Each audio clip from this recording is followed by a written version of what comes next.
All right, welcome into our Philadelphia Eagles Now post-game show. A very frustrating and listless loss for Philadelphia tonight on the road against the Dallas Cowboys. A final score of 33-13, and really, from the early portion of this game, it wasn't much of a game. The Dallas Cowboys outclassed the Eagles, and they kicked their ass. And right now, Dallas, San Francisco, and Philadelphia, all 10-3. Tied atop the NFC, but because San Francisco has beaten the Cowboys, they've beaten the Philadelphia Eagles, the Niners, #1 seed because they own the tiebreaker. And it has been very, very rare under Nick Sirianni and Jalen Hurts for the Eagles to, one, lose back-to-back games, but two, to come into a game in which I question the effort, I question the focus, I question the preparedness, and I question the coaching. From Nick Sirianni to Brian Johnson to Sean Desai.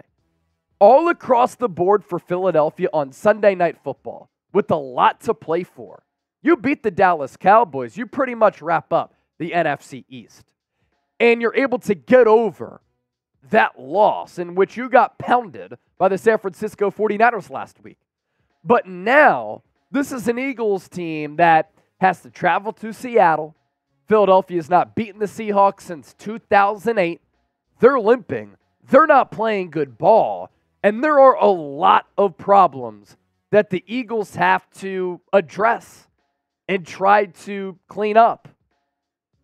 Brian Johnson's offense has sputtered since the second half of that Bills game, and throughout this year, they haven't been able to put forward a full 60-minute football game. Going into the locker room at halftime, when the Dallas Cowboys were able to score a touchdown right before the break, Sean Desai's defense over the last 5 quarters had given up 66 points.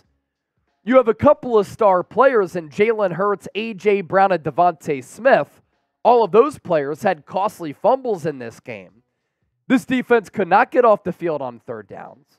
When they needed to pressure Dak Prescott when they needed to, they couldn't really do it. And this Eagles offense did not score a touchdown tonight.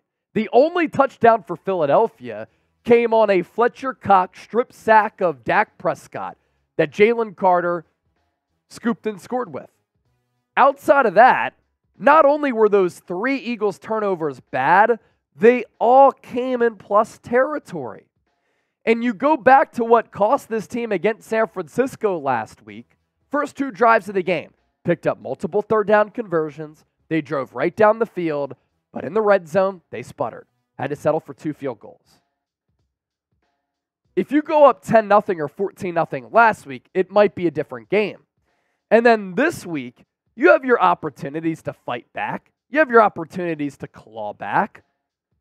Jalen Hurts, first offensive drive, stripped, fumbled. When it looked as though you were about to score and maybe even up that game at 7-7. A.J. Brown a little bit later on a gotta-have-it type of drive, fumble. Devontae Smith, off night for him. Multiple drops in really key situations. He gets open in the open field. He slips through a couple of defenders.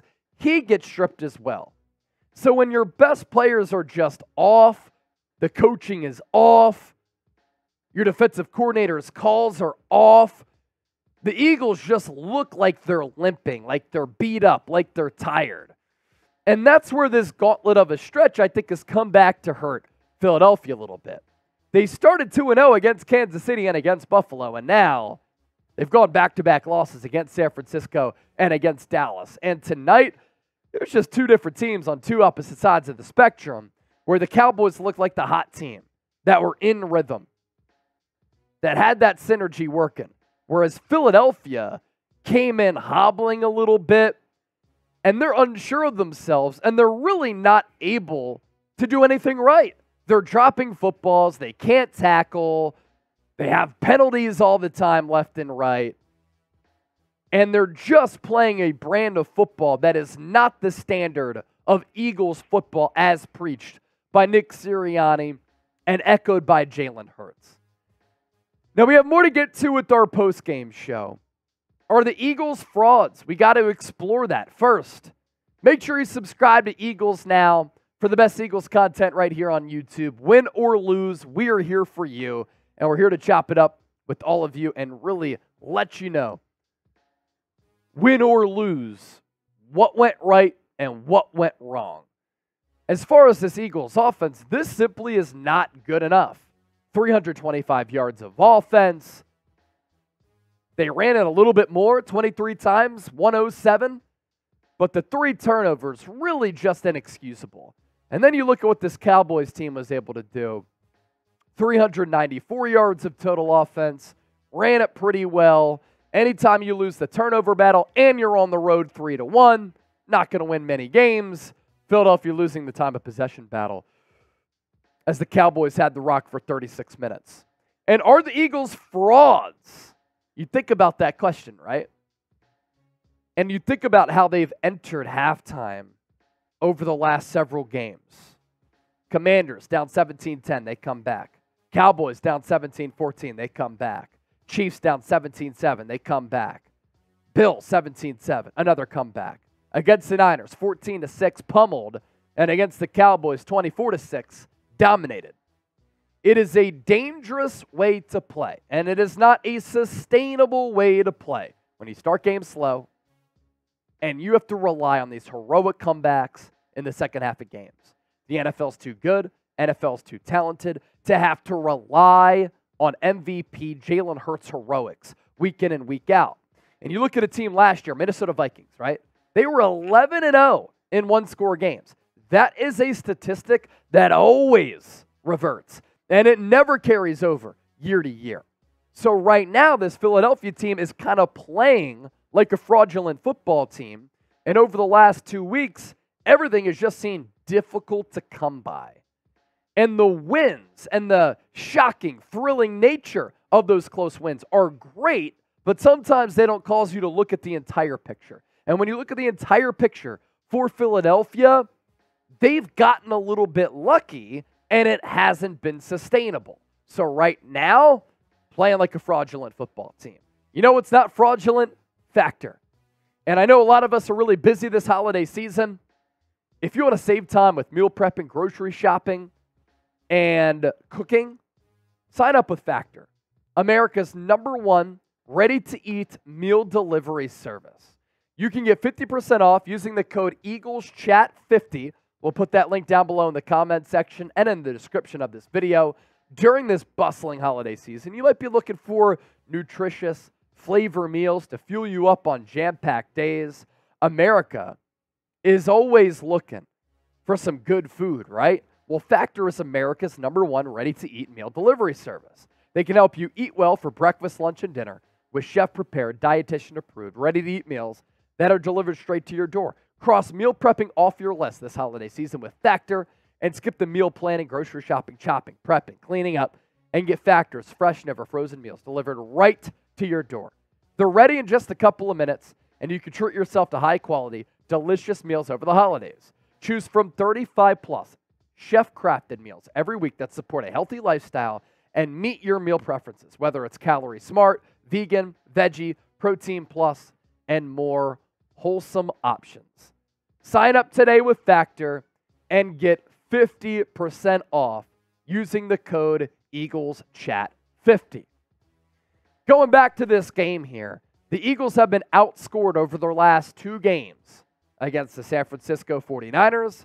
They've now won 5 games in a row, and the Dallas Cowboys, who have not lost since that Week 9 defeat to Philadelphia, 75-33.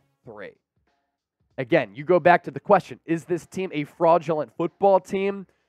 Championship-level teams should not get blown out like that. Now, the good news is that for Philadelphia, for San Francisco, for Dallas, the remaining schedules are very, very interesting. The Eagles have that game against the Seahawks. Then they go Giants, Cardinals, Giants. The Detroit Lions are kind of out of it after a loss today to the Chicago Bears. So you can kind of cross them off as a threat to get the number 1 seed. The Dallas Cowboys, on the other hand, their remaining schedule, somewhat difficult. They have to go to Buffalo. They have to go to Miami. They play Detroit at home, and then the Commanders on the road. And then for the San Francisco 49ers, they have the Cardinals, the Ravens, the Commanders, and the Rams. So that's their remaining schedule. So San Francisco and Philadelphia have the 2 easiest paths. But now that Philadelphia and San Francisco are tied, both at 10-3, San Francisco won that head-to-head matchup, the top seed and the better seed would go to San Francisco if it were to come down to a tiebreaker. The Eagles still have an opportunity to right the ship here. There are 4 games left. They still have an opportunity to go 14-3. It's good that Philadelphia is running through this rough patch right now. And I think that having those 3 games in 13 days, and then this one as well, back-to-back weeks in which San Francisco and Dallas have had the rest advantage over the Eagles, they've looked like the fresher teams, they've looked like the more energetic teams, and they've had a little bit more to play for. But it's just inexcusable for Philadelphia to come out like this and play like this. Jalen Hurts the last 2 games hasn't been good enough. Tonight, 18-27 against Dallas, 197 yards, no touchdowns, no picks. This is an Eagles team that could score a touchdown until the 3rd quarter against San Francisco, and then in this game, did not get in the end zone at all and turned the ball over 3 times in plus territory. For A.J. Brown, solid game when you look at the numbers. He got going for the first time in a little while. 9 catches for 94 yards, but that fumble that he had was extremely costly. And then Devontae Smith. Again, the overall numbers, 5 for 73. Not bad for Smitty. I like the usage of Dallas Goedert a little bit. But Devontae Smith had multiple drops in this game that really could have changed the outcome of the game a little bit. And I like this tweet from Sheil Kapadia, who covers the Eagles, used to be with The Athletic, now he's doing his thing with The Ringer. He said the Eagles' organizational philosophy when building the defense is to overinvest in their pass rush at every turn. On 3rd downs this year, the Eagles are sacking opposing quarterbacks 5.1% of the time. That is the worst rate in the National Football League. Eagles simply are not getting to the quarterback enough. And when you combine that with bad linebacker play, middle of the field is wide open, secondary play is seemingly falling off a cliff, right? James Bradbury getting cooked time and time again. All of that has come together to lead to this Eagles team giving up a lot of points, unable to get off the field on 3rd downs. They can't get to the quarterback, and it's just brutal. Eagles are also the first team since the 1983 Cowboys to enter 8+ games above 500 and lose by 20+ in back-to-back games. Again, that's kind of like a fraudulent little trend that we're talking about here. But the positive spin, the glass half full spin, is that when you look at what the Eagles have put on the field the last 2 weeks, I do believe that they are a better team than what they have displayed. Couple of super chats coming in during our post-game show. Donnie the Top Boy, $2 super chat. First time super chatter right here. Eagles don't look hungry no more. It's beyond coaches. Again, it's back-to-back bad games. I know that all year they've been a little bit up and down. For this team to be 10-3 after losing in the Super Bowl last year, that's really difficult to do. I will say that when the Cowboys and the Niners have a week and a half of rest to get ready for Philadelphia, the Eagles have looked like the slower, less fresh team. Stephen Bailey with the $5 super chat. You, my man, 100 grand, but you and I know that the Eagles defense is very suspect. Yeah, I mean, I've tried to let that be known during the postgame show. You know, the pass rush hasn't been good enough on 3rd downs, lowest percentage of getting to the quarterback, as we said, with the numbers that Sheil Kapadia put out there. So they can't get to the quarterback. Their linebacking play is susceptible to big plays over the middle of the field, and their secondary has not been good. James Bradbury has just seemingly dipped dramatically with this play and his production.